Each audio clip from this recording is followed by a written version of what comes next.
Okay. It always makes you cry. He made my punch list. And that was our first fight. Time is a flat circle. Like 2 people are gonna get this. Ooh. Love kale. Ew. I want him to crawl to me. Now that was spicy. Your Honor, I love him. Gross. Why choose means you don't choose. I want a third act breakup because I want him to grovel. There are exceptions to every rule. Trust me, I'm a father. Don't worry, Daddy's got you.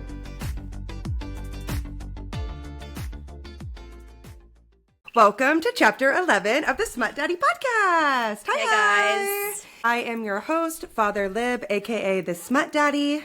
And I am your co-host, Sister Britt, and we are just 2 besties that found each other on Bookstagram and now talk every day and can't picture life without the other.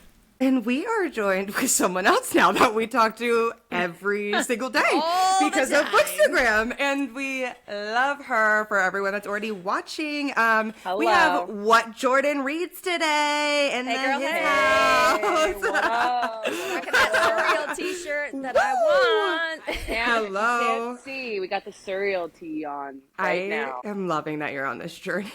I love too. it. Whenever one of our friends comes and they're like, I think we're going to start something, I'm like, yeah, that's right, you are. How are you? How is life? What's going on? I'm sure you're exhausted because you're a mother and it's the weekend. Yes. I'm like, look, we can just all say that right away. I'm sure we're all exhausted. Right. And it's like about to be like peak holiday season, which, that just gets wild. No, Yes. I'm good. I'm just, if I sound a little bit off, it's because I'm getting through a cold. So sorry for the nasally voice. Never be sorry. Thank you for still coming on when you're not feeling the best. Yes. No, I'm fine. No, I'm good. I'm just so excited to get to talk with you guys. I know we've been waiting for a while. I know it took a while with all the planning when we were getting started, but I remember when Britt and I were talking, we were like, do you think Jordan would come on? It was one of the first ones. We were like, do you think that Jordan would come on and want to talk to us? The worst she's going to say is no. I know, that's what Britt was. Britt was like, the worst she could tell you was no. And I was like, okay, well, that might hurt a lot. We're still going to shoot that shot, okay? I know, then he said yes, and I was like, oh, success. Woo! Yes, of course. I love your podcast. I've listened to many episodes. I haven't had all of them yet. No, that's I've okay. listened to them, and I just I don't know. I just love it. Is there anything better than a bookish podcast? I don't think so. No, I love them. And I know, I mean, everything's different, but I just we got to keep it casual, like a FaceTime call. We say it all the time, but I'm like, this is supposed to be like you're on FaceTime with us. We would like you to be responding when you're listening on your end because we're on FaceTime. That's literally how it started. My husband was like, hey, you guys talk every day, literally on FaceTime all day. Have you ever thought about letting other people know about what you talk about? And we were like, we could do that. And here we are. Here we are. I was just saying to someone earlier today, though, in a DM that I'm like, it's still somewhat mind-boggling to me that we have a podcast and that people listen to it. Yeah, people want to come. Well, and people want to come on. I think and I know people were like, why wouldn't they? But it's also just 2 random girls in the Midwest that were like, we could do that. And everyone starts a podcast. So I was like, you know what? It could seriously crash and burn, but we'll be okay. It's just crazy to see how well everyone's receiving it. And you have a large following, and it's not all about numbers, but you do. You have such a large following. And I was just like, I can't believe people want to come on and talk to us. I just am awesome. That's why. Hell yeah. It's not about numbers, but the first time there's a lot of Jordans in the Bookstagram world. Yeah.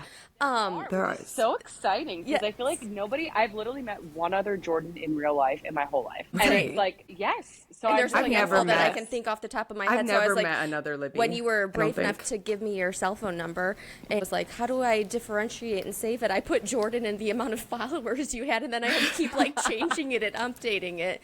But now I've changed it to be avatar emojis because it's our thing, But I was just like, oh, she's got I honestly don't talk to hardly any other Jordan. So Jordan. Normally, I put funny quotes sometimes as people's names. I love that. I don't know if you know who Rebecca is. What's her handle? What's Rebecca reads?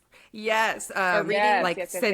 Since day one, I literally put Rebecca, and then it has a dash and it says Niklaus Michelson because that's literally all I hear every time, and I just wish exactly. And then when I screenshotted something once and sent it to her, our thread, she was like, I don't understand. That's literally, what is that? And I was like, oh boy. Tell me she's watched it. Tell me she's watched it now. I don't know if she has, but I sent her like a 10-minute compilation of literally just him yelling Rebecca. And she was like, I do get it more now with you. And I was like, I have only seen the clips when Iron Flame came out and people were posting to yell Rebecca Yarros. And so that's how I know the reference, but I haven't watched it. But I at least know what you're talking about right now. Vampire Diaries is like a comfort show for me. Like, I mean, these are so much. True blood fangs, but we all know. I'll pick a vampire. I love my fae, but like, I would literally be like, bye. Would you like right here? Going for the vampire. I'm like, do you think like right here would be a really good spot? I literally would be like, bye. I love your wingspan, but bye. Change me to a vampire so we can live My forever. husband knows his place. He knows where we stand if they come to the light of day. Yep. Like, sorry, I'm leaving you for a vampire. You know this already. He was like, I know. Different take on the hall pass. Yeah. He's like, I didn't think we'd be going with that. So life's going good. What have you been reading? I know you do read all kinds of different things, and you do. I've been you like to do my repertoire. I know. So I'm like, where have you landed recently? What's going on? Just like literally like an hour ago, I finished Broken Harbor by Catherine Cowles. That is my girl. That is my girl. So I'm savoring it. I have the ALC, so I still don't know the whodunit, and I know I'm fucking wrong. I know. Listen to me. It's the way literary botanicals. Eva is like, girl, you are so wrong. And then I'll be like, I don't think so. Like, look at all my logic. And she'll be like, clown. What do you mean, clown emoji? She's like, reputation. That's what you're thinking. I'm like, okay, let me go back. Like, I know I'm wrong, but I'm very into it. I've been really prolonging it. Did you get it right? Is this the first one? I'm not even being crazy. I haven't got my first one right yet. This will be my second. From this Sparrow Falls? Well, no, I got one right in Lost and Found series. I can't remember which book it was, but I just This is all I've read from her. I found her with this series, okay. and so I have a lot of 10 before the end. Delicate Escape, that's book 1 of this one, right? Fragile Sanctuary is the first one in the series, and then it goes to Delicate Escape, and then it's the Broken Harbor. Oh my gosh. I think a reel I saw today threw me off, and I saw Delicate Escape and thought that was Here's what I'm going to tell you. I feel like and I have not read all her backlog, but I will be doing that because I love her so much. I want to. But this series is definitely, in my opinion, I feel like such a good one to start with her because they're just so good, dude. They're so good, and the romantic suspense. Do you read element, Devney? Sorry, I read. Yes, I did the Crossroads and Sunlight, which I loved both of those. I forgot about. Yeah, I want to do the Edens because that's like on my list. I've always wanted to read the Edens, but I haven't done it yet. That whodunit's crazy, just so you know. Literally, I got that one wrong. I've never met really anyone that got it right. And I mean, like, even Goodreads is like, wrong. And Brittany knows I'll never live it down. I was so close. Oh, I love that. But that's like the fun of it, though. Because you're like, okay, who is it? Because you always think, like, this one's too obvious, but that one, there's no way. And then you just, like, the best part is when you find out. Yes, when you find out who it is, the best part to me is one, you're always like, what?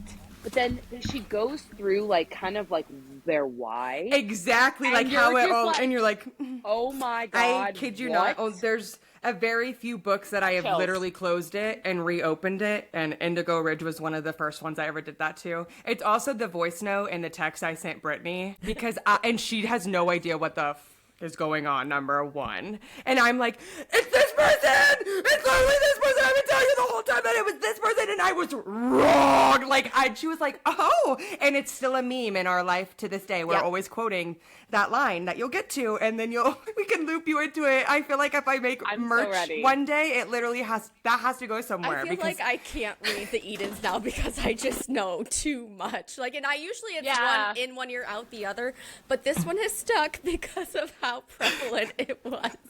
It's the way I literally was like, I mean, I call things from like 2 chapters in, which I love. I genuinely love it. So I was like, girl, I know. I was like, I know. And then we got to the end and I was like, are you hitting me right now? You're actually fucking with me.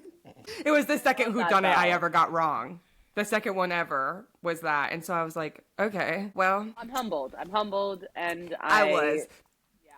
the first one, I mean, we're off random tangent. This is what I love, though, is random tangents. But have you ever read Until I Get You by Claire Contreras? It's darker. No, but I've heard, is it a duet? No, it is split into two time, like this part of life and this part of life, but it's the best one I've ever seen done it. It takes nothing away. But that's the first who did it I ever got wrong, and that was the first book I ever literally closed it and reopened it because I was like, I said no. And then I was reading it and I was like, are you kidding me? It's the random words and sentences that you're like, and there it is. One of the best books I've ever read of all time.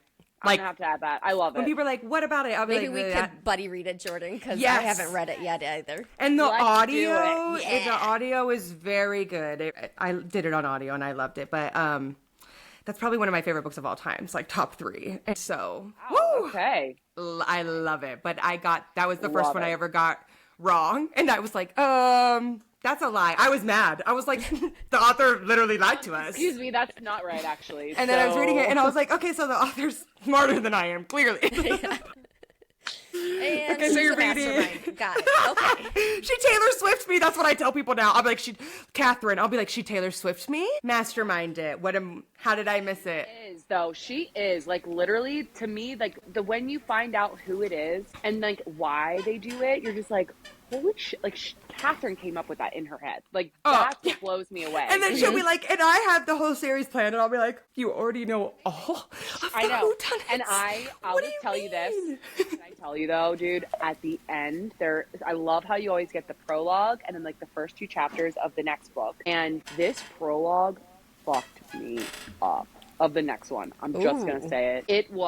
I was texting with Isabella. I don't know if you guys, Isabella Joy reads. Mm-hmm. We're like, both of us love Catherine Kell, so we like always like will talk about it. And I said to her, I'm like, this might ruin me. Like this next book might ruin me. Yeah. And I love it. The tropes and love it. Who it's going to be. Can't wait. I know. I need to finish it. This is going to maybe sound weird, but I don't read the stuff at the end because I don't want to like be teased and have to wait so long. I'd rather just like know nothing. Tease me a little bit.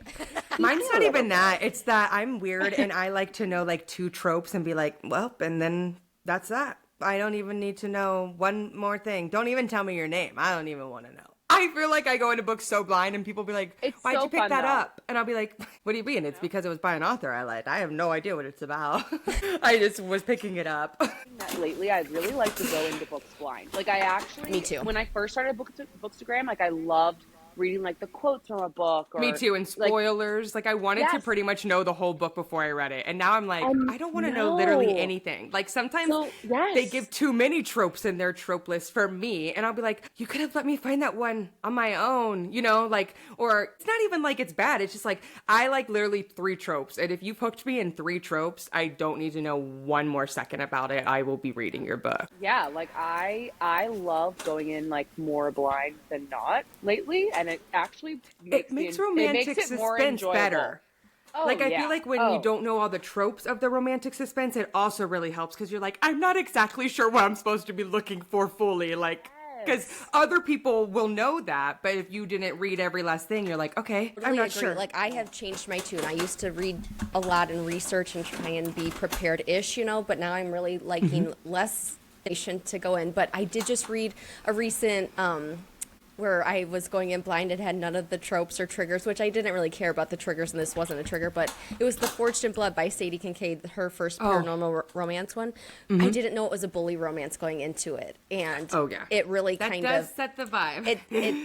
I was like, why are these guys being such assholes to her? Like, that does set the vibe. Britt's getting triggered. I was getting ragey, and I was like, she was getting ragey. I was DMing Claire, and I'm like, because she'd already read it, I'm like, what the fuck is going on right now, Claire? She's like, you got to keep reading, and then I was like wait a second, romance. This is a bully romance? And she goes, yes, and I was like, okay, like let's pause, let's recalibrate the brain, like we will be fine. I love bully romances. I need like that type of detail before I'm going in, you know? I think it surprises people. It's probably one of my favorite comments we get randomly when people like stumble across it. Because like that's where I started, was Vi Keelan. And then Shane East narrated a Vi Keelan book, which is Small Town Feelings and Vi Keelan. And then they were like, well, you listen to that, you should listen to this. It was Rena Kent. And I literally went right to audio, and I didn't know. Well, I mean, like, jail. That jail, you need jail. It was bullying, but it was so hot. I loved it. So when people are like, what do you mean? And I'll be like, oh, I read every bully romance pretty much ever, every dark mafia. And they're like, what? And then randomly within the last like 2 years, I've been like, so small town is pretty cool. I'm like, small town is really nice. I was in like deep, dark bully land with like collars and public humiliation for a while.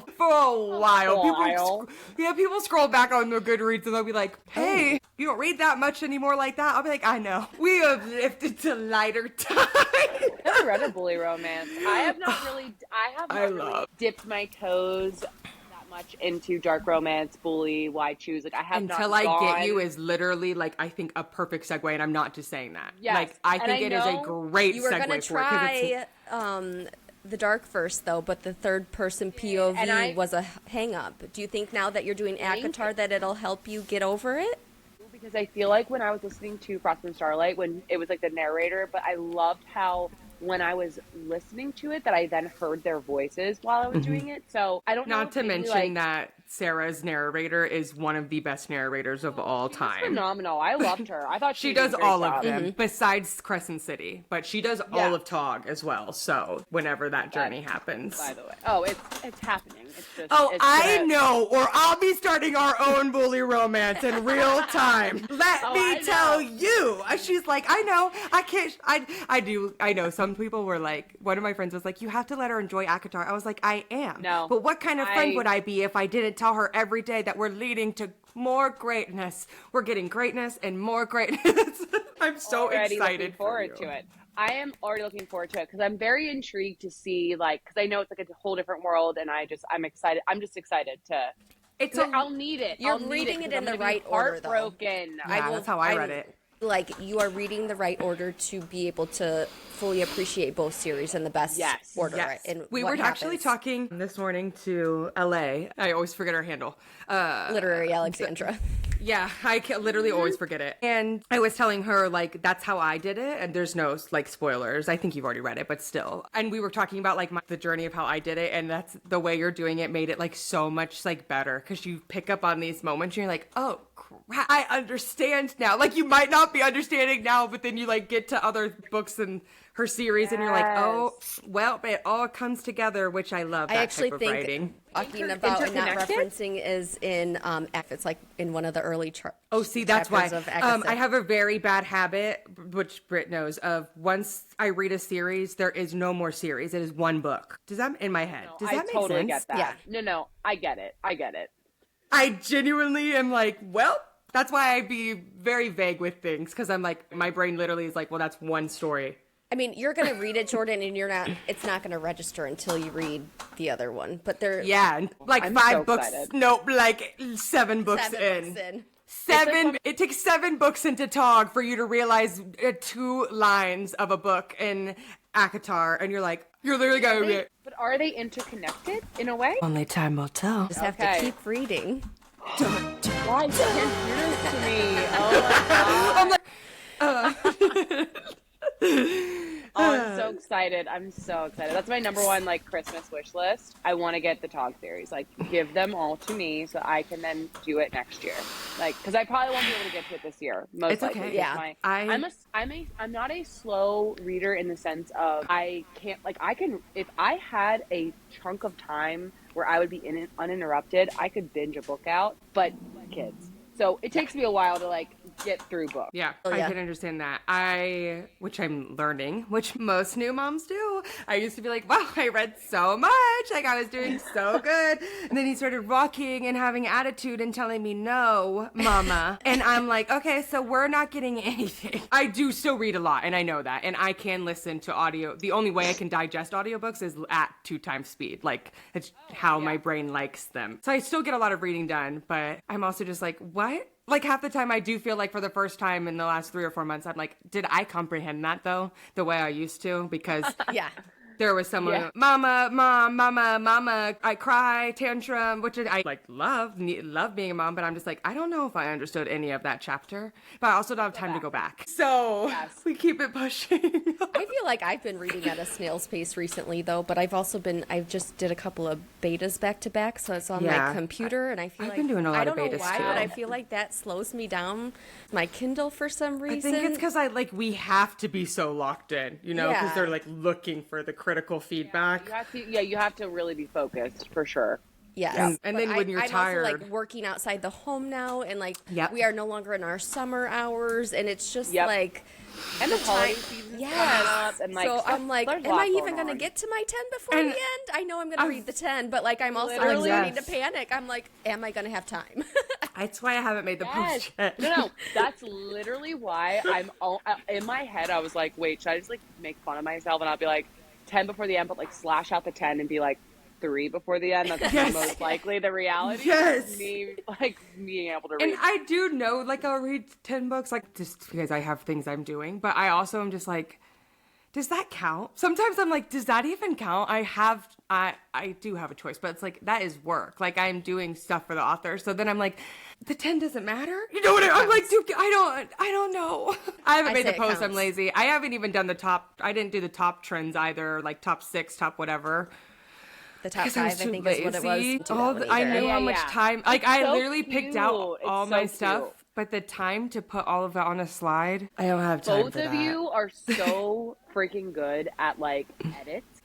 You are so good. Thank you. No, I'm serious. You guys are so good at doing edits for things, and so those types of trends are perfect for you because you can knock those puppies out, make them look gorgeous. Me, I'm over here I don't know what to do. How do you guys get these letters? I don't fucking know. Can I dance? Horrible. Is there dancing? Can we make it a dance? Can we dance this out? I have told you multiple times, I can't wait for us to meet in person because the first thing I would like to do is to make a TikTok where we're twerking. Nothing else matters more to me. I will be the camera woman for that, okay? Because I'm going to be along. Britt is the Mean Girls mom. You're doing great, sweeties. Dancing in the background. Hey, I'm wearing my mom mode shirt. It's perfect. I love it.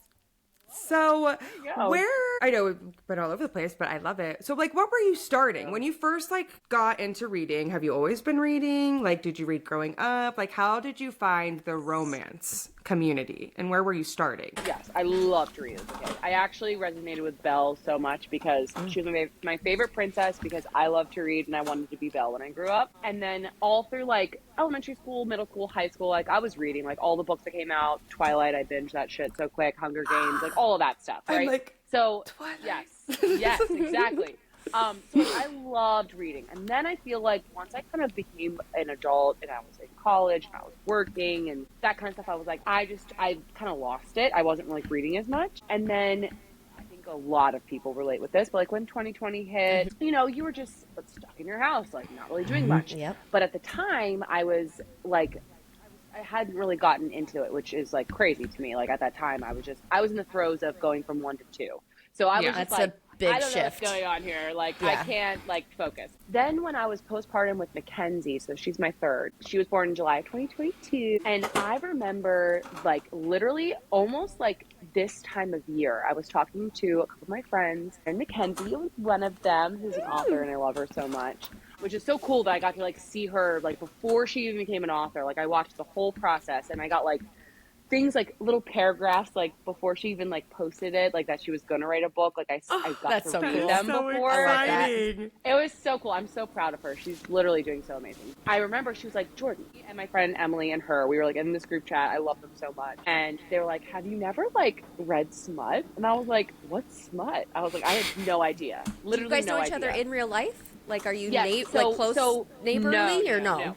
Erin lives in Florida and then Emily lives in Indiana. Is it Indiana? Yes, Indiana. I'm I always either get Illinois or Indiana. And we actually became friends over Instagram for years. And then we finally met when I was postpartum with Mackenzie. They came to visit me and we met for the first time and we tried to make a yearly thing. So all that being said, I was postpartum. I was really struggling with my mental health. I just felt I didn't have anything for me. I was just really low. And they're have you ever like read smut, Jordan? Because I feel like that would just brighten up your day. And I was like, no, I never have. Like, what is smut? And they gave me a book rec, and I read that. I binged the entire series, and I was like, my eyes have been What opened. is it? What was it? Do you remember what the series was? Yes, it was the Miles High Club series from TL Swan. Oh, I binged that shit so fucking fast. I was like, oh. Away from it. What do you want me to say? It's Tristan. I loved him. I'm sorry. I just had to make sure. I love it. Like, it's Tristan. Clearly. But I love TL Swan. Loved that. That like completely kicked it off. Then I went into Becca Mac. I read all the Playing for Keeps series that was out at the time. And it was like a snowball effect. Mm-hmm. And then I remember I was like following Erin because she was like having a Booksta account. And I was like, oh, I didn't even know this was a thing.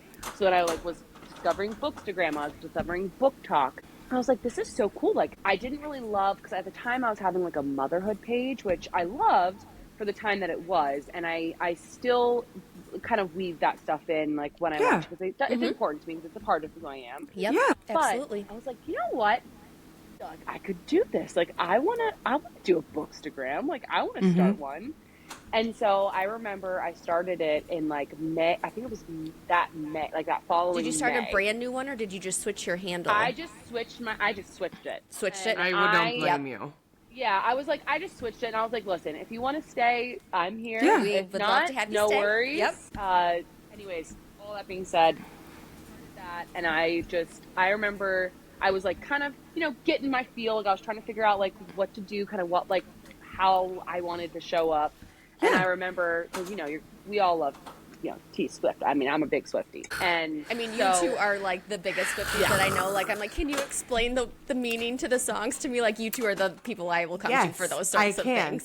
With a whole freaking map behind me to let you want me to, know. like, yes, we'll break it down for you. We'll tell you it's all the the way details. I took her to the movie, and I was supposed to be talking to her like about things, and I couldn't shut the fuck up. I could not stop singing, and she was like, "How do you know all the words?" And I was like, "How do you not know all the words?" I don't listen to music the same way I think that a lot of people do. I'm just like going with the beat and stuff, and like I'm not listening to the words and trying to dissect the meanings. Like it's like whoop. She's so brilliant. Can I just say a random tangent? I am genuinely, and I mean, a lot of people knew before they even crazed, because I will tweet my own horn, because we love all Swifties, but I'm an OG. I've been to every concert ever, literally ever. Girl. And I got floor seats.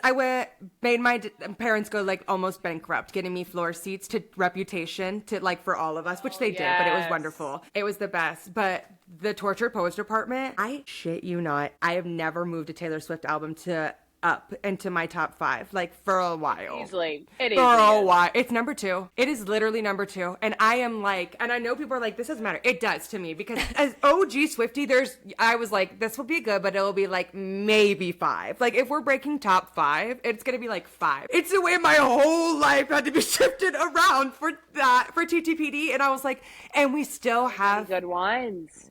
And then she came out with the anthology, and I was like, I'm done. 33 songs, girl, and I know every last word.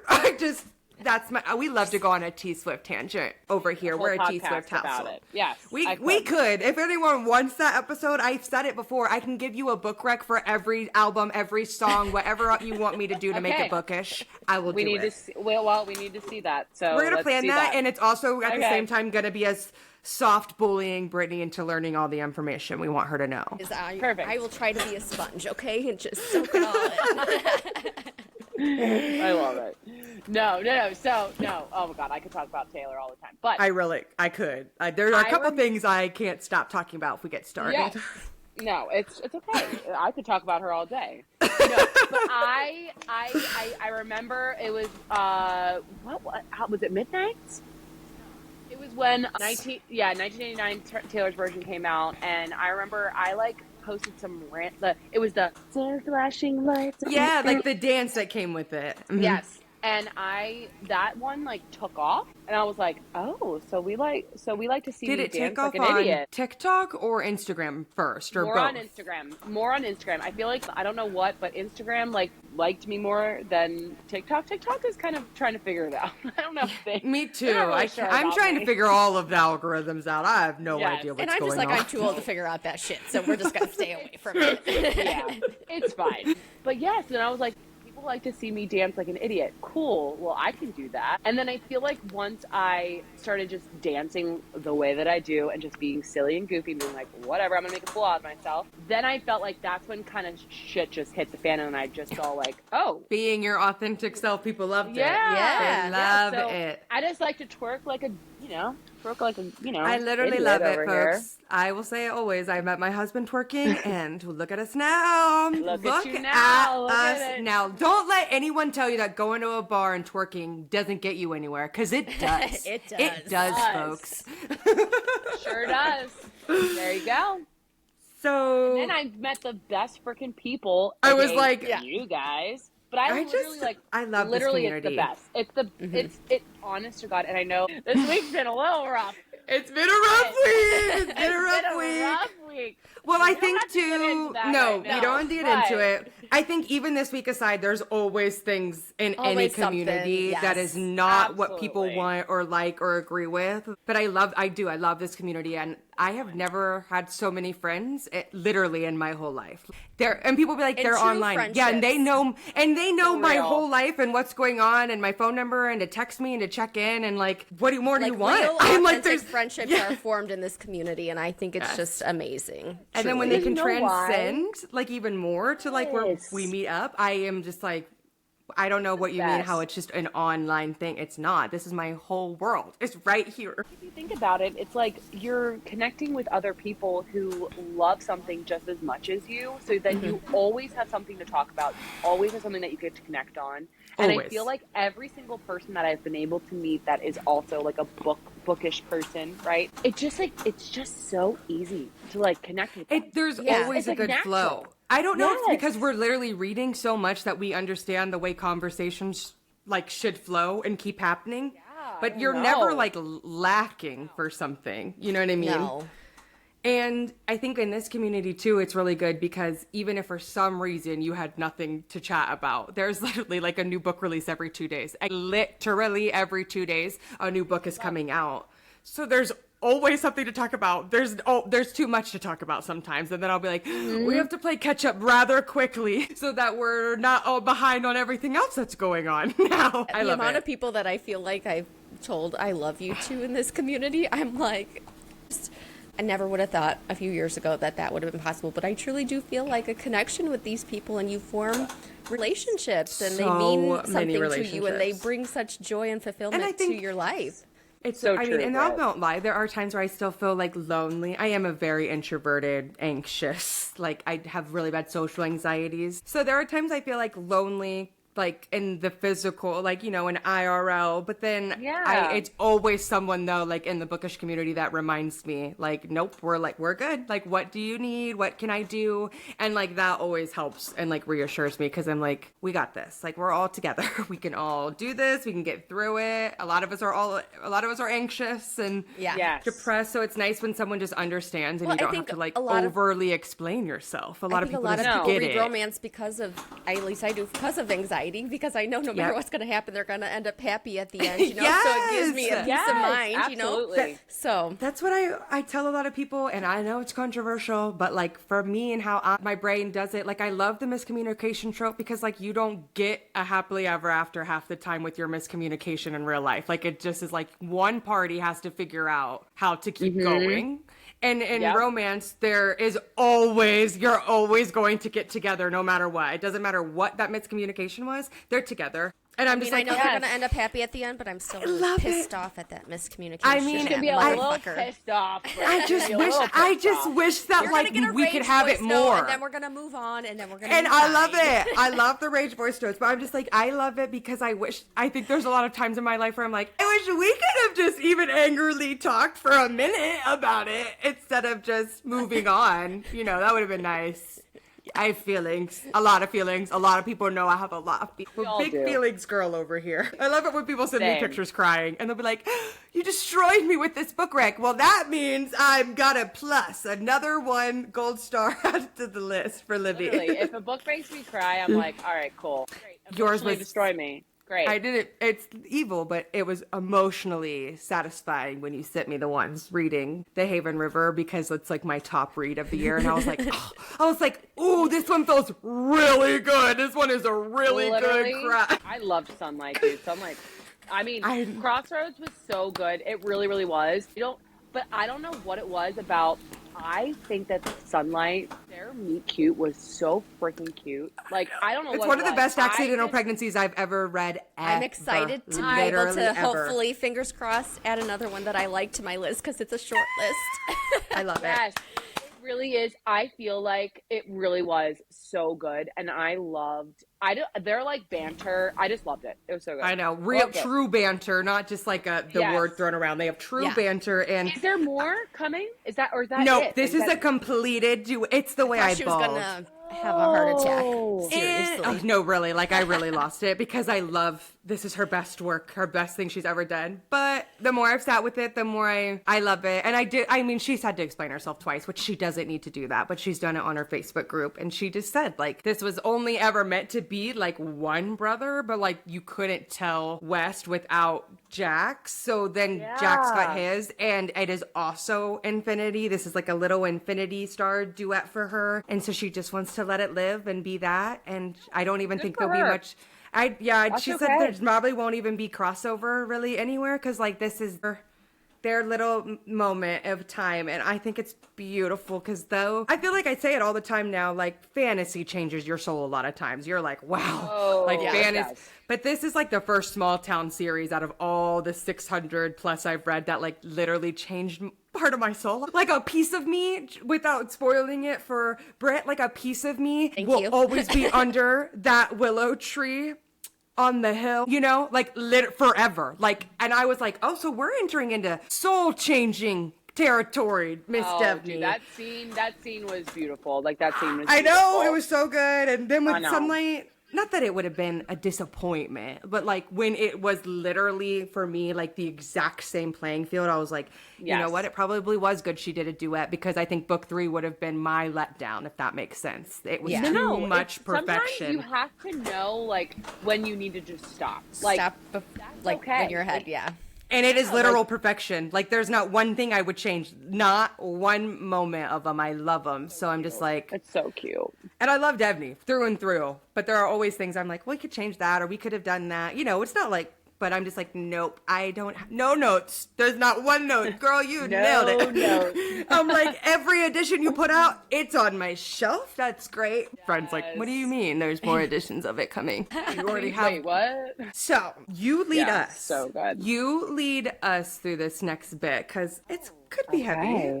Well, you know, I just want to talk more about your mental health journey and you finding out your PMDD. It's not, you know, this, I want to give a trigger warning for anyone in case it is. You never know what could be, but I just want us to be open, because we're all moms, number one. Mm-hmm. We all struggle with different health issues and things like that and anxieties, but you also have been starting your journey of learning and healing a little bit more from your PMDD. And whatever you're comfortable with, but I know a lot of us have been learning a lot through your stories and stuff too. I never knew what it was until I started seeing your stories. I think we connect a lot on this, because I also have it, and I have PCOS, and we have a lot of the same things. So I've never met anyone that also had all of the things that I have. So I think it really helped us kind of trauma bond too. Like, hi, I understand your pain all the time in a month. So please, like, start from the beginning or start where you want, but wherever you're comfortable with. Oh my gosh. Okay. Wow. Hello. The floor is yours. Well, first of all, I feel like I always someone that, regardless of if it sounds like it is a difficult topic to talk about, I am all about talking about it in the sense of, like you just said, you felt like, you know what, I've never heard anyone else talk about this, or I've never heard anyone else say that they feel this way too.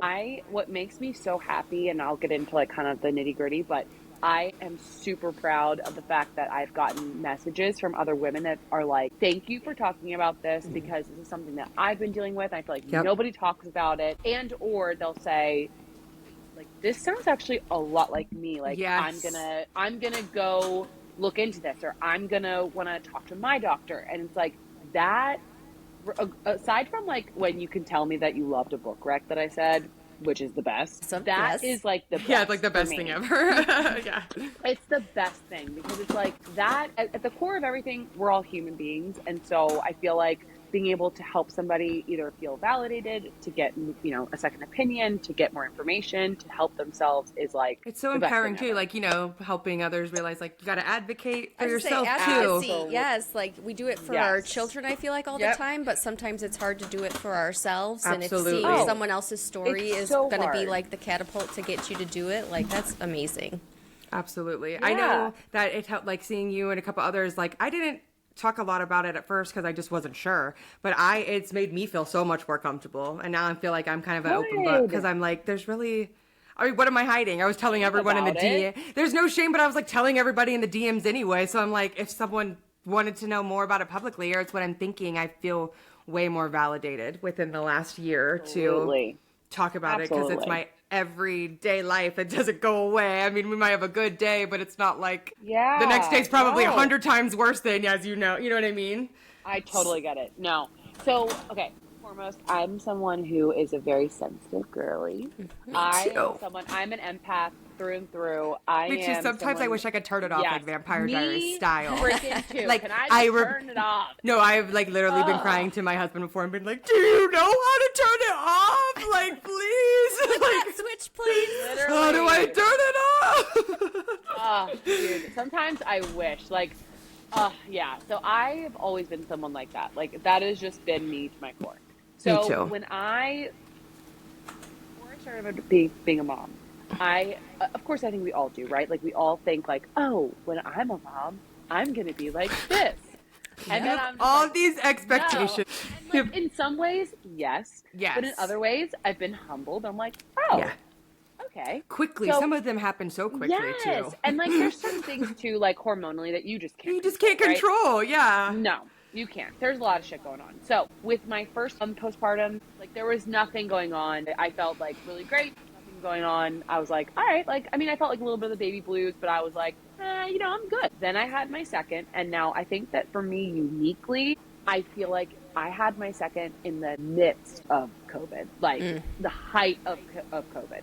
So I think that also probably plays a little bit of a role in like my mental health with that. Yes. When I had my second, I definitely felt the postpartum anxiety and some postpartum depression. I felt very isolated. I mean, clearly, right? We all did. Right. But having like a baby during the height of COVID was wild. Those emotions and hormones are just like... and for a good reason, too. Yeah. We found out that we were pregnant January of 2020. Okay? So before lockdown happened. Literally before the lockdown even happened. I remember we told my principal, because I was a teacher, so I was a kindergarten teacher for 8 years prior to becoming a stay-at-home mom.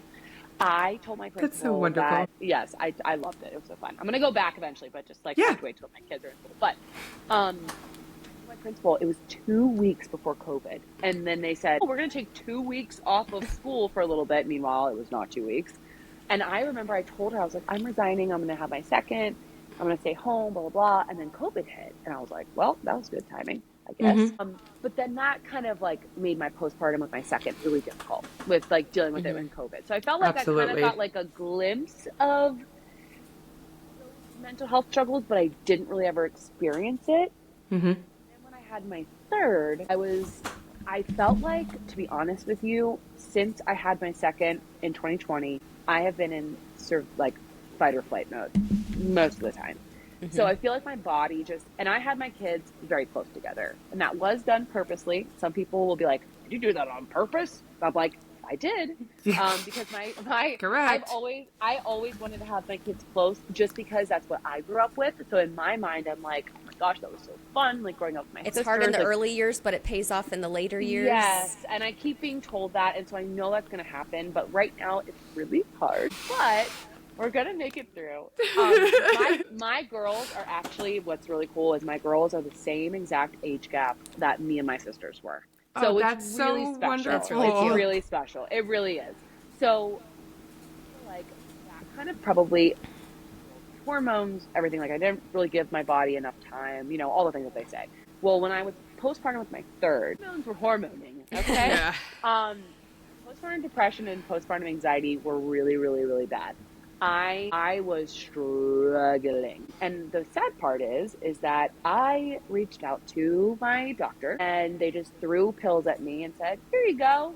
Those don't work for me because I get horrible side effects. I've tried like 3 or 4 different kinds. They just don't work with my body. And then I said, I'm going to try therapy because that's what they say. I could not get into a therapist, I think, for 6 months. Nobody had availability for 6 months. And even if they had availability, they were not insured. So it was astronomically priced. Like I couldn't That is afford crazy. that. Yeah, that's crazy. Yeah. So I'm like, okay, I'm trying to like get the help that I need to have, but I can't get it. So then when I finally get into therapist, not a good fit. I tried like 2 or 3 different kinds. So let's just say the mental health was not good. Okay. Bless and you. then I started to realize that like, I was like, wait, interesting. Oh, Sorry. Bless you again. bless you. It's my As a pet father? peeve if nobody You, says Father it. Lib. Yes. Thank you. Bless you. 3 smuts for all of you. So now we're done. Oh You get my no God. more blessings, okay? No more blessings. No more. So then I started to recognize that like a certain portion of my cycle, I was like, I'm like noticing this like ramp up in the postpartum rage, like that ragey feeling, which is if you're a mom and you've dealt with postpartum rage, you totally understand. It hit me hard. It sucks. Like, it sucks. because not to take away from your story, it's just like my postpartum hit late. No. Like No. I did not breastfeed because I wanted to go back on my medication immediately because I already have manic depression episodes and I have such bad anxiety that I knew, like, for my mental health, like, and to help combat the postpartum. And it was a great decision. But not one person, including me, thought that at literally the 13-month mark, I was still on my meds, like, still. I got hit so hard with the postpartum, and it presented at first in straight rage. I've never been angry in my whole life. I just don't do that. And I think everyone was like, hey, you're snipping a lot at mean. I mean, I was going for the jugular, like, and it's not right, but I just was like, I think everyone around, even my husband, was just like, what? It just happened so crazy, but I didn't even know that the rage was technically the postpartum. I don't think anyone around me was telling me or teaching me, and I didn't do enough research because I was naive and thought I was in the clear. And then when I'm just so angry and everyone's starting to tell me all the time, like, you're angry a lot, like, that's not normal. And I was like, okay, like, tell me again. Let's see how angry I get, right? Like, you know what I mean? So I'm glad you brought that up because I had no idea. And I could have been... probably the 11-month mark, I could have realized the signs starting more if I would have realized could present as rage and not just sadness. And I could have been in a lot better spot. People, and rightfully so, they just feel a lot of shame talking about postpartum rage because while you hear rage and you're like, oh, that sounds like you're like being physical, but that's not what it is. It's like it's more physical within yourself. I like am literally hot and sweating, physically red. Like you could look at me and be like, that girl, angry. Right. How do I get out of it? Like literally, how do I get out of it? I mean, that could definitely, it's a very shameful feeling because you realize it. Like in the moment, you're like, something like took over my body and I know that's not me, but like I can't help it. Like it is. And it's so lonely. Know. It's so isolating. Horrible. And people won't talk about it because of the stigma that it brings, but it is actually very common in the sense that more people experience it than they are willing to share. My OB, as soon as I brought it up, they were like, this is so normal. They were like, this is one of the most normal things, like, about postpartum, and I was like, where was everyone discussing it? I'm like, wow, I wish I would have known that. I just wish I would have known. You try to prepare so much for your pregnancy and just the newborn, like being a newborn mom. And I just wish someone would have been like, hey, like, you should learn a little bit more about your aftercare too, not just like the literal physical of it all. Don't even get me started on the fact that there's only a 6-week appointment, but yet babies have like throughout their first year, like all these checks. Like women should also, but that is just another topic. Oh my God. Oh, I know, like the depression rating scale sheet that you have to do is so bogus. You could totally. Okay. Anyway, sorry. I could go on. No, I know. I agree. Mark off every time. And they're like, and if you mark this off in good, then you're good. Okay. Well. Hello. Like, they're so like, anyways, they're worded horribly and they are. Whatever. They make you feel bad while you're filling them out, and you literally just had a baby 3 days ago. Like you just got released from the hospital 3 days ago, and they hand you that sheet for the first time, and they're like, and they make you feel bad. You're like, oh, so I'm not supposed to be feeling like this at all? No, you are. You are, without a doubt. Yeah. So I had been trying to do stuff for myself. I was like starting to do like trying to get back into eating better, healthy, like working out, just trying to like be like, okay, I gotta like start doing something. So then I started to notice that at a certain point in my cycle, I was like, what's happening with me? And I was like, this is not for me. I've never experienced PMDD before prior to my third postpartum. Like I had PMS, of course, and it's so different than PMS. And if you experience PMDD, you know that it is. I feel like that's I don't know why I didn't realize it sooner, because it is so different. It's so different. And whoever's listening that is experiencing PMDD, after we kind of talk about some things, but like you're validated for feeling like something's off. Like it's not just your brain telling you that something's weird. It's like, no, there's something going on, and you're validated. I started to kind of track my symptoms. I was like, okay, this is happening every single time on this specific day. And then after that, until I get my period, like shit's hitting the fan and like stuff's happening. I'm like, I'm a very patient person. I'm a very like, that must be nice. Well, I lack patience. I would say most of the time. Brittany's laughing at me because she knows it's the way that I have such little patience. My kindergarten for 8 years makes my eye twitch. I have it, right? You do, yes. As a in my mind, wonderful I'm like, kindergarten teacher. Yes. No, I'm patient. Why am I getting so triggered right now? Why am I getting so? And then I just started to notice too, in conjunction to PMDD symptoms that were happening, I definitely experienced postpartum depression for sure, but my postpartum anxiety was worse. To where I like physically felt the anxiety, and I still deal with that. Whenever my PMDD is happening, my anxiety ramps up. Like that's kind of like they like to just team up on me. It's really fun. That's like how I feel all the time. Like the anxiety is what creeps up, but I mean the depression. And the big swings, but like I feel like I like physically feel like the anxiety jittery, every day. Like so then when you're adding in like all the other things of the PMS and the PMDD and everything else under the sun, and I like learned last year that I have ADD, that everyone thought it was just something else. I just was like, it's too much. It's like, you know what I mean? You're just like, how is this literally all happening at one time? It is not more the merrier, you guys, okay? No! This is a why choose I am gonna end. What is happening? Literally, I just want to pick one. You get one husband! Like, I'm like, you get one mental illness, bro. You get one. I don't understand. Literally. Oh, I know, dude, right? So I just remember I was starting to track my symptoms and where I was in my cycle because unfortunately, which is really frustrating, it's another lovely part of maternal mental health that I love so much. Like, you can't get a test. Like, you can't go in and be like, hey, draw my blood and tell me that I have PMDD. Right. It's basically like, there's not enough research. There's not enough, what is the word I'm trying to look for? Like research backing it. Like yeah, there's not enough statistics and like different trials and things like that. There just hasn't been the work put in. Data's not there really support the OBGYNs and the primary care doctors kind of, I'm going to try to say this nicely. They kind of brush it off a little bit, okay? And they say, here, take anti-anxiety medication. Go, there's your fix. And that's not what it is. But basically, the only way that you can kind of justify it or say that you have PMDD is like over a certain period of time, if you look on the symptoms, and I don't have it right now in front of me, unfortunately, but if you look at the symptoms, if you look it up, you can find it anywhere. Like say, what symptoms of PMDD? And then they'll tell you what it is. If you have those symptoms that happen anywhere from between after you ovulate until your period, usually it's like that 7 to 10 days before your period when you usually have PMS, but have those extreme symptoms for anywhere from 6 months plus. If you are consistently showing those symptoms every time at the same time for so many months, then they'll be like, you have PMDD. Like, that's what it is.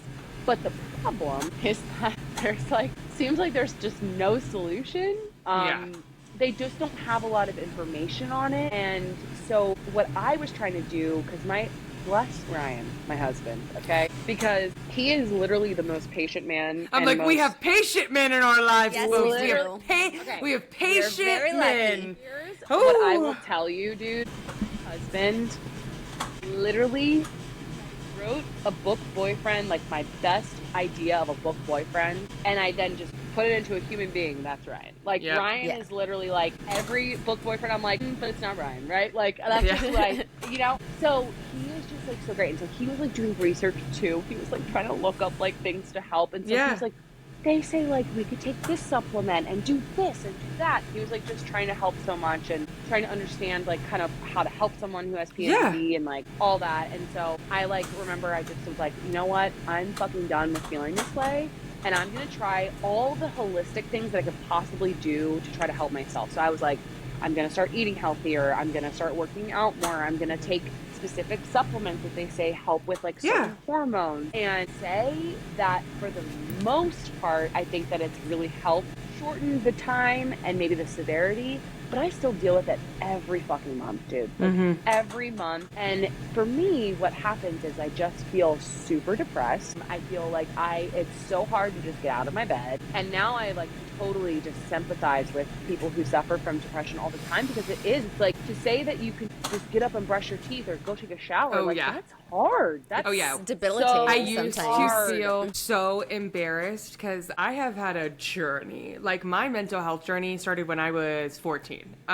I was young, dealing with heavy things and heavy situations. And I remember being in different therapy groups and stuff like that, and them being like, tell us what you did, like give us your checklist. And I would be so embarrassed to be like, I didn't even get anything on my checklist done. I didn't get up, I didn't change my clothes, I didn't wash my hair, I didn't brush my teeth, and I would feel so bad. But then I don't know, I've gotten older and I'm just like, I celebrate this small, it helped me look at things different, even though it was so hard. But I finally, as I'm growing older, I say it's like the details, but it's the small things. That's what I love, is good for you for being able to brush your teeth today. Like also good for you for understanding that you needed to lay in bed all day. Like I understand that. And when some people are like, I don't understand why you can't text back or don't open DMs, it's just like, I can't explain it. It's literally just the way it's like not worth the extra voices. It's like it's not worth all the extra voices that are the anxiety like in my head. And so I love when other people also like acknowledge that and are like, it's the small things. Like it's so hard. Like it is literally so hard, and sometimes I don't think people understand that.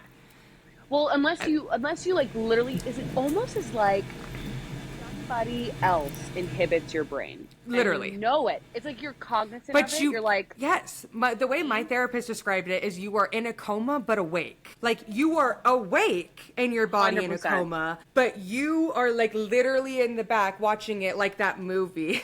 You know what I'm talking about? Where I can't, you know what I'm talking about, right? No, I know what movie. I actually know exactly what movie you're talking about. Yes, I just can't think of the name, but that's my. I've never. What you're talking about. The guy that does the Grinch is the guy that's in that movie, right? Where it's in your Jim brain. Carrey? The Truman Show. Yes. Oh, the Truman Show, where at the end it's all in his own brain. When my therapist broke it down like that or described it as like the coma, I was like, you are nailing it. I know, I hear you. I hear everything that's going on around me. I am functioning. I am awake and knowing what's going on, but I like can't verbalize what's actually happening because there's no words to describe how sad I am. So then all that comes out is like, I'm sad or like I'm struggling. But in reality, it's everything we just listed, you know what I mean? And more, there's not even words. Yeah, I relate to that so much, dude. Like that is such a good analogy because that is exactly how it feels. And I feel like for me, the depression ramps up, the anxiety ramps up. I definitely will get my anxiety attacks more during that time. And then I feel like I just like almost can't, I almost like recognize that I'm so much more irritable, and that sucks because what happens is it's like you don't want to be that, and you don't want to be that enlightened. I'm like, I don't want to be reacting this way, and I feel like I'm getting frustrated over something that I probably wouldn't have been getting frustrated. Yes. And then me as a mom, I'm the flipping worst to myself because I beat myself We're always up the hardest over on ourselves. Everything. And then like you have a reaction to something that is very normal for like a toddler to do or something. Right. But then you're angry, and then it makes you more angry because you're a good mom and a good person. You have to sit on it and be like a piece of shit. You're like, great, I feel so bad that I had a normal human reaction to something that was annoying or whatever. But then we have to have the anxiety about it because they also were having a normal human. I know. It's a never ending cycle. Then the next thing happens and you're like, add it to the list. I'll be thinking about it at 3 a.m. Not keeping score and going to love you no matter what. And honestly, I feel like for me, two things that I'm super proud of is even during these times when I'm experiencing people, thankfully I'm not in my PMDD phase right now, bless. But for me, proud of the fact that I always hold myself accountable for when those moments happen. That's all you can do. Which I think is going to be huge for the kids. And also, I also feel like for me, like as a mom, I love that they're going to see emotions. Yep. Because to me, and this is nothing against my mother because she is literally an angel on earth. And I think she's the best thing. I love her so much. But I think I almost like knock myself down as a mom because I picture her as a mom. And I'm like, she was always put together. She was always happy. She was never angry. She never like lost her shit. Blah, blah, blah, blah, blah. And I'm like, well, I'm not doing that. So that's not me. And she was like, but then what's so funny is like, I'll talk to her about stuff because I'm experiencing her. Like I'm literally doing her motherhood again because of my girls. Yeah. And she was like, Jordan, you just don't remember that like I would do certain things or I would react to certain things, but like in your mind you don't remember those things because you're a kid and you don't recognize that. But I absolutely lost my shit and I absolutely did not do things perfectly. And I feel like I'm like, as a mom, I'm like, I love that they see that I am showing human emotion. Yes. Because even today we were watching Moana, and of course I always cry at all the Disney movies, and I'm crying. Yep. And Charlie, my oldest, goes, Mama, are those happy tears? I was like, yeah, they're happy tears because this is so sweet. And she was like, me too. This makes me feel really happy. I want to cry. Like, it's just, like, I know, I love it. Even my 2-year-old, who is just starting to communicate, if I even, like, make any type of reaction that makes it seem like I'm not okay, she'll go, you okay, Mama? Like, and I'm just like, adorable. I just feel like for me, I know, I love it. It's really, I like that I get to see real human emotions. I remember people yes. would throw it as my whole life an insult. You're so emotional. Like no one's going to love you or be able to handle your emotions. Like learn to control your emotions. I blah, blah, blah, blah. Like literally my whole life. I kid you not. Me too. And I remember even like when I was pregnant, people were like, you have to make sure to like control your emotions or like your child's only like gonna come out sad and crying and blah, blah. And then I realized like, you know what? My child is gonna be very well emotionally rounded because I might be very emotional, but I also feel like I'm so in tune with all emotions that I'm always telling other people like, but you're not that, you're this. And not in a mean way, but it's just like there's more to it. There's not just angry and sad. You know what I mean? It's like, right. I get so excited because like my child is going to be so emotionally regulated in ways I wasn't and that I needed, and still room to grow and figure out what they need. But I just wish I would have had some of these tools. And so now I'm like, whatever happens, whether you have anxiety or hopefully not, or depression, but it's hereditary, I'm just like, I feel like I am now learning so much that I can help you and know the tools that you can need as a kid. Well, and I'm thinking here for you, Jordan, too, for your girls, how lucky that that they don't have to go through this in the future, but if they do, they're going to have someone that they can come to and get support and advocate for them and you know, knows, yeah. No, so and nice. like, honestly, like that is anything. I hope they don't struggle with this when they're older, but if they do, at least they know that their mom gets it. Mm-hmm. And I have vowed to Ryan, I'm like, I am going to be that. I am going to support my girls when they are mothers, if they choose to do that.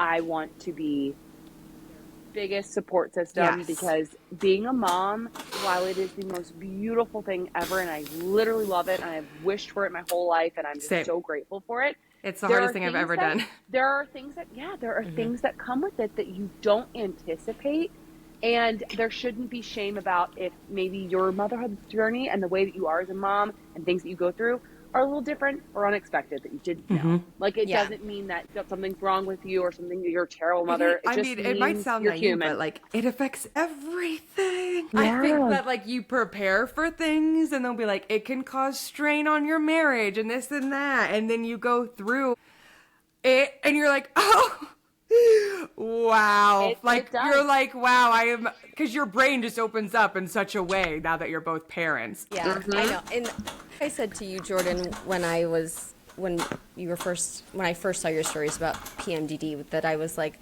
be able to relate, but I am here and happy to listen or be a board. If you just need someone to bitch at, like, you can send me a rage voice note, you can do whatever you need to do, but like full parent expectations, you go into it thinking like, I'm going to do this, this, this, and this, and this is going to how I'm going to do it, and then life throws you a curveball.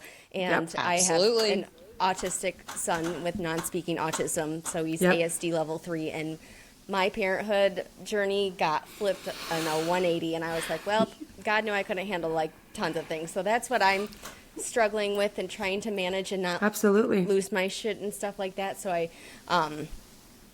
you're amazing, dude. I don't, but I feel like I wish I kind of knew more of what you both are feeling. From in my a weird way, so that I could be No, more supportive or helpful or know what you need, because I don't know truly what you're needing. Even the thing that, like, I feel like for me, and I think that anyone can relate to this, all that you really want is just for someone to listen to you and be like, I hear you. Like, that sounds hard. Like, there are times where, like, that's all you want. And it's not in a mean way. There are just times that I need a Jordan. Like, there are times where I'm going through so much of the pain that I need like a Jordan because it's horrible, but like I know they know the exact pain and I don't have to describe it or like explain. But then what I have found more times than not, especially because like we are best friends and we talk every day, is it's not like I'm finding joy, but it's like I'm finding comfort in knowing that there are women out there who are willing to learn and understand and give me the space I need at any age, whether they've gone through it or not. And I've never had that. So every day, because it's almost every day, I feel terrible. I remember becoming friends with Brittany being like, I have health issues, real life, like chronic stomach ulcers, chronic stomach acid, esophagus, like literally the list is endless. Like, so I feel like a lot of times it's going to seem like I'm complaining, but it's like, I don't do that to anybody. So when Brittany like gives me the space to just exist and that's all you want. Nothing else, I feel like it's the best gift I have because there is not enough people that just let me exist.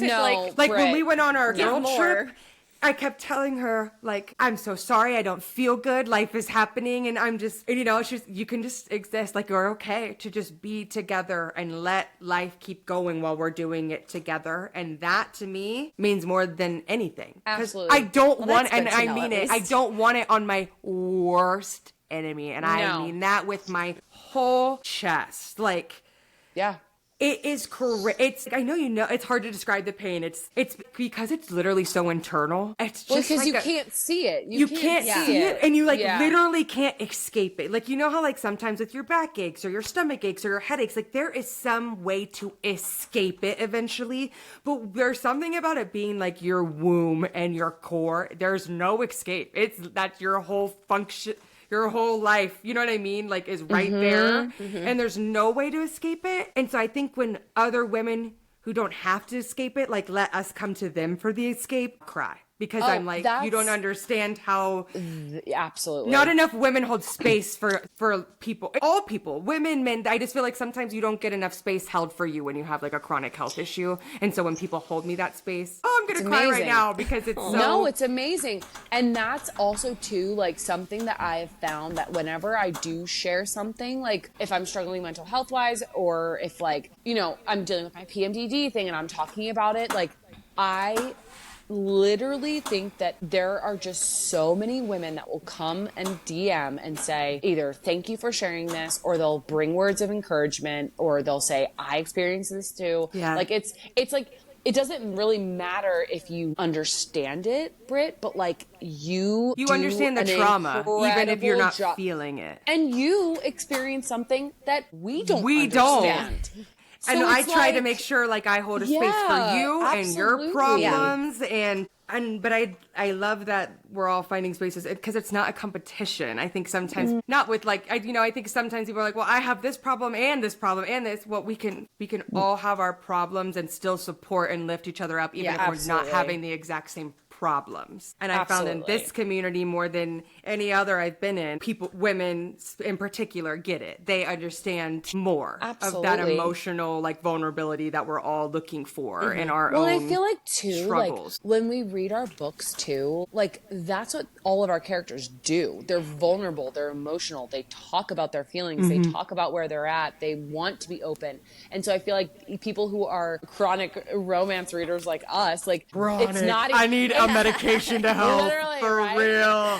Like give me the romance. Right? I'm like the people in the books, like they do that too. So I feel like it's almost like for us, it's like that's not weird. Like let's just talk about shit. You know, it's like that's what's amazing. Then you like break it down, and you're like, well, like, and obviously they're like they're characters in books, but then you realize like, well, like a woman wrote it, and she obviously gets it and understands it.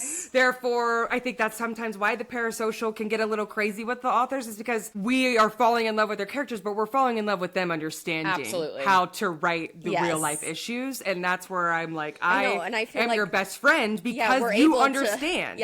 We're able to go to someone else in this community and just like so open and honest. Whereas if we were meeting someone else, we might take it a little bit slower. No, I probably would be. You know, but I love this community too because it has made me feel so comfortable with finding my voice, but that I have now taken to other parts of my life where I have not been vocal or stood up for myself before. And it's all because of this community and other women teaching me and showing me like you can still be happy and respectful or feel anything you need to feel, while also getting your point across and making sure that like your voice is heard. And I so thankful for that because I grew up very sheltered and very differently than other people. I can promise you that. So I really hold, like, especially when I meet like older friends though too. And I don't mean that in a mean way. Like I'm looking at you guys because you know so much and I love your opinions and to understand things, and I'm someone that's always like, well, I would like to see remember all to sides. respect your elders, Libby. I know. She always tells me that, and I'll be like, you respect your father. You respect your father first and foremost. I know. I do. Sometimes I do. Like if I'm like, man, I'm like, I think I'm on the older side of the book talk community. I didn't mean that in a mean way either. No, listen, just so you guys are aware. All the time. I embrace my age. I feel like a lot of people are amazing. I think a lot of people are surprised when I tell them I'm 27, and they literally would come back and be like, I thought you were at least in your 30s. Well, I'm going to take that as, I'm mature and carry myself well, and I'm not looking old. There you go. That's right. They always say, no, you don't. And they'll be like, or I thought Britt was 28. And I'll be like, well, that's also great. She probably feels awesome when you tell her Hell that. yeah, hey. But then I'm like, amazing. Are you thinking I'm like immature? Like I'm like. Then she's like, am I naive? And I'm like, Brittany.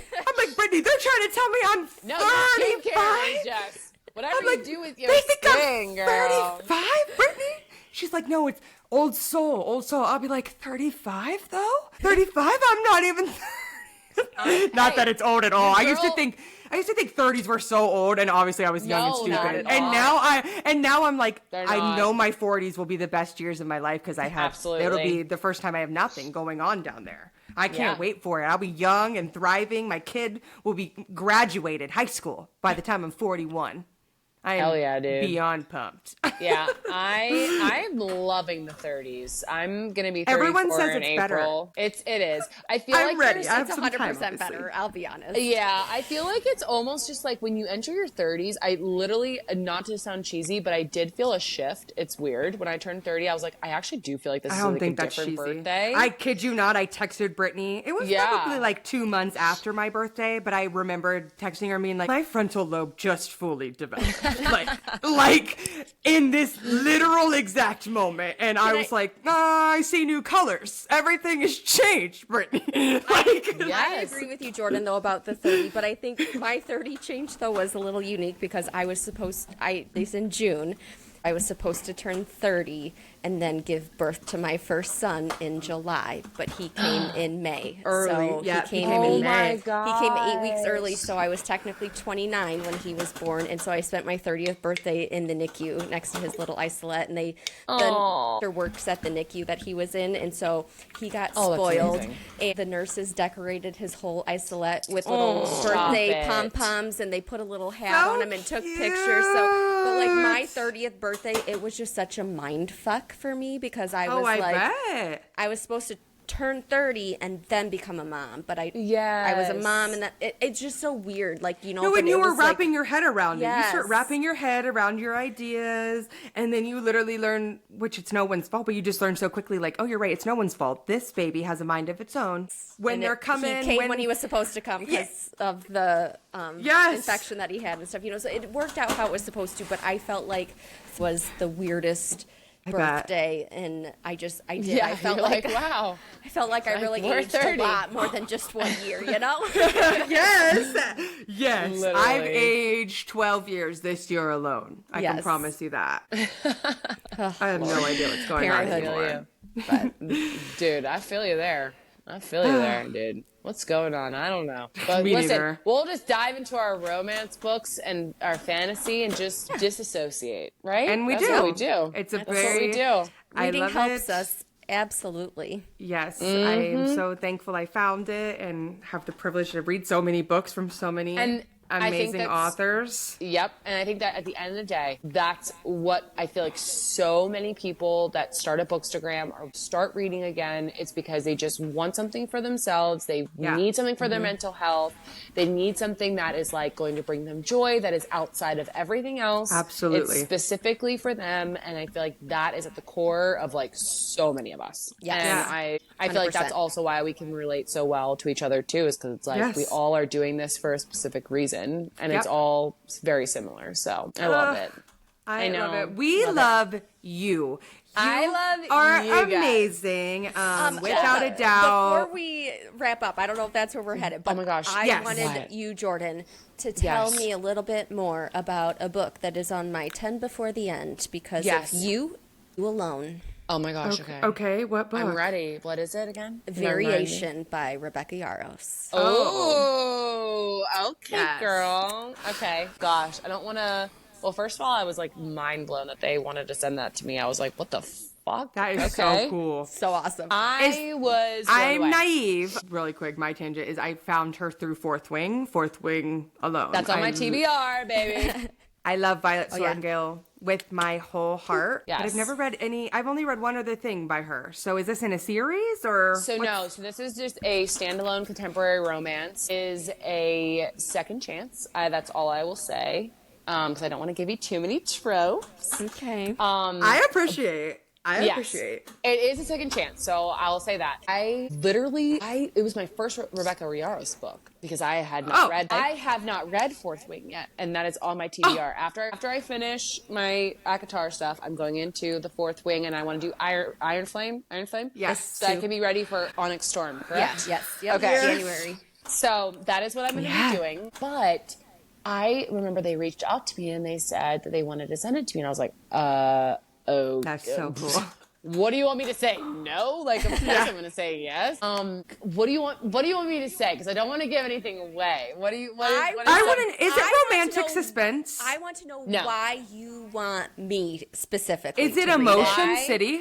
Okay. Hold on. That's what I want to know. I got to make sure I tread this See, lightly. these are the type of tropes I like. Is like, I make them up myself. Feel like, is it Emotion City? Oh, there is definitely emotions in there.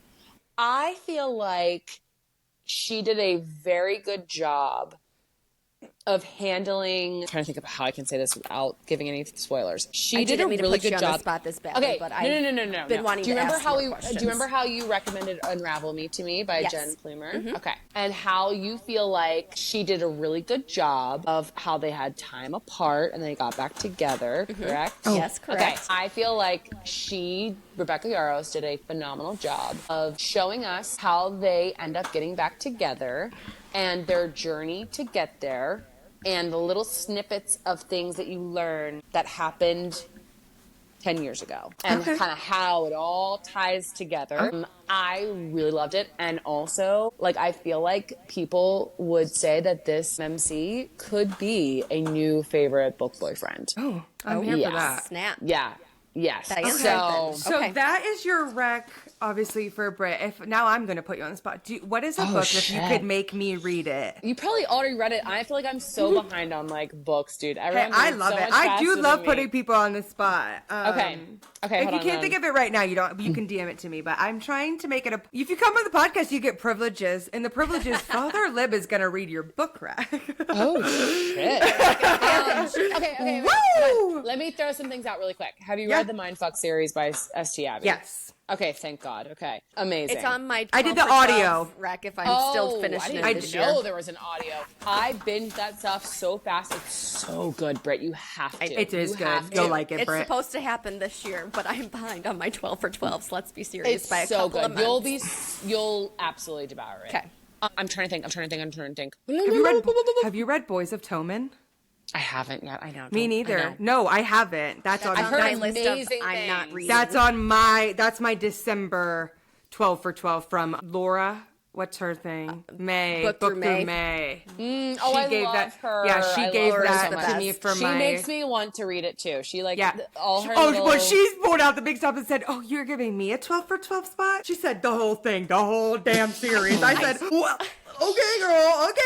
I told her it was on my list of Britt's never gonna read this, and she's well, like, that's Emotion City, she goes, and that track. that's not. That's probably a good move for you. Me. And then she said that's pretty Libby coded. Exactly. Yep. I'm here for it. I love it. I'm honest to God, I think I have to think about this because I need to look at your Goodreads. You still God. And see that was a good bitch, not a bad bitch, but that was like a bitch. Good luck with that Goodreads. Holy shit. A fucking disaster. Thousands of books on there. You're gonna be like, I throw in the towel. I don't know. What's your favorite book? Now I am putting you on spot. If you had a gun to your head, sorry, a little graphic, folks. Gun to your head, one book, or house burning down right now, your kids, everyone else is safe, but you get to grab one book. Just one. You, in your house right now. Your kids are safe, everyone's fine. Know. What is it? I already know. Give me the book. What do you want me to say except for, excuse me, A Court of Mist and Fury? I said it. Guys, Dude, I love it. Yes, and we're showing it. That's we're right. showing it. I was literally that changed my brain chemistry. Respect. I have that ingrained in my soul. Queen of Shadows. And the people always, I know you don't know what's going on, but people are always like, I didn't understand why you always talk about the specific moment in Air of Fire. And then you come at me and tell me that the next book is your favorite. You clearly don't know anything about Libby is what I want to tell those people. You don't know shit about me, and you don't know anything about Tog. So I'm just kidding. I just can't wait. Oh my God. Okay, that's good to know. I do like to know this. I love it, Jordan. I support it. I will say, can I ask what it was before this month? Just for my shits and giggles. Before you read ACOTAR. Yeah, just for shits and giggles. I know it's hard. Oh my gosh. I just like to know where people's brains go because everyone's is different. Like, obviously, but you know what I mean? I just Okay. I have it, I think. God, I could give one for each category, but I'm just going to stick with my, like, it immediately came to my head. Yes. It is the Play With Me by Becca Mac. I thought it would be Becca for you. Literally, Garrett and Jenny, still nothing holds a candle to them. Although I will say, Fall With Me was a really I haven't read that one. We haven't read that one yet. I haven't read it either. It just got delivered from the UK because I had ordered the first three from Blackwell, so I wanted to keep it in the same family, you know, and it just got delivered this week.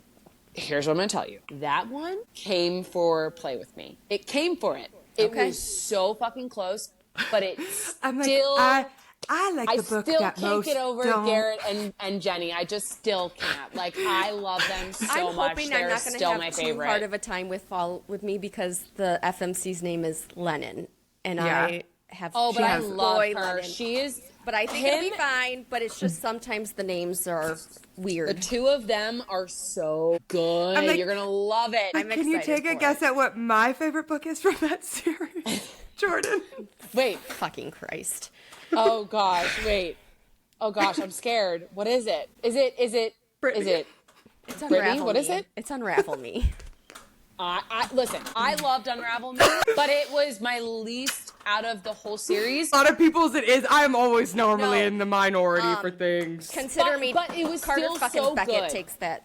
Oh, the very bottom. Easily, yeah. Well, yeah. Listen, Adam was amazing. Adam delivered. He was phenomenal. We're going to start a great relationship on a lie, said no one fucking ever. Multiple times. He had so many chances to come clean. Like, I got it the first time, but then, like, the third time went by when he could have... Not me being a man apologist in this. Sorry, listen, very rarely I'm a male apologist. Normally, people are telling me I'm too harsh on the men, and I'm like, what do you want? But there are occasions where people definitely judge me. It's okay. It's okay. Listen, to me, I love Becca Mac so much, and I love her books. So even though it pains me to say that something is my least out of the favorite, like favorite out of the series, even Taylor Swift has to have a least favorite album, and that's what I tell people. Yep. That's what I'm saying. And no one's ever going to beat her, but you can't make me like something higher even though I love her. It's just not how it works. No shade to Unravel Me. I still ate it up. But I'm just telling you, like that you one. Guys read Fall With Me. You're gonna be I'm excited. I've had a couple okay. people tell me that they think that one will be my favorite. Oh, it's really good. It's really good. It's really good. It's really good. I'm excited. Yep. While we're wrapping up, is there anywhere you're gonna be next year? Like, are you doing any conventions, or is there anywhere that people might be seeing you around the town? Well, hopefully, I feel like on the nobody lives where I live. Love so it. I don't know. I'm like, are you a Bridgerton fan? Are you gonna be out on the ton? On the ton? The ton. I'm gonna go on a promenade. Oh no, what is it? I was like, a promenade on the ton with your smut book. They would be like. They'd be like, blasphemy. Scandal. Witch! Witch! It's Eloise. What is she reading over there? No, so as far as I know at this current moment, I don't know if there will be any more this year, but I am going to Beachside Book Fest in Fort Lauderdale, Florida in May of 2025. Ooh, I know a bunch of people are going. I'm so excited. I'm going to be Erin McKenzie's assistant. Love it. I'm so excited. Is that your first convention, or have you been to them before? I have done, oh gosh, what did I do? I went to, why can't I think of, literally if you ask me what the name of things are, I blank. Yeah, that's okay. It's fine. Inked and Indie or something. Inked and Indie. Indian inked or something. Yes, something like that. That was in across the bridge for me, like in Maryland, and so I was like, hell yeah, let's go. That was so fun. And then I'll probably do that next year if they have that again. And then I have been to another one, but I am like literally drawing a blank of what it was. Don't even worry about it. I forget. No big deal. That's why I don't do a ton of them. I wish I write could, this stuff down. I say we've never done one, like a big thing, because I social anxiety. I'm just like, I went to LC Silver. Why am I blanking? I went to for Wild We Love. did a so we did we've been to a signing. Yes, it was a signing. It wasn't like a. But we haven't done a full convention yet. Yeah, I have such bad social anxiety. Are you guys gonna go to then the beach vibe? I have a few author friends who have been throwing out ideas of me going places next year, but that's obviously subject to change. Well, we'll see. So I'll be sending those to you. You go for me. This is Father Lib today. Okay.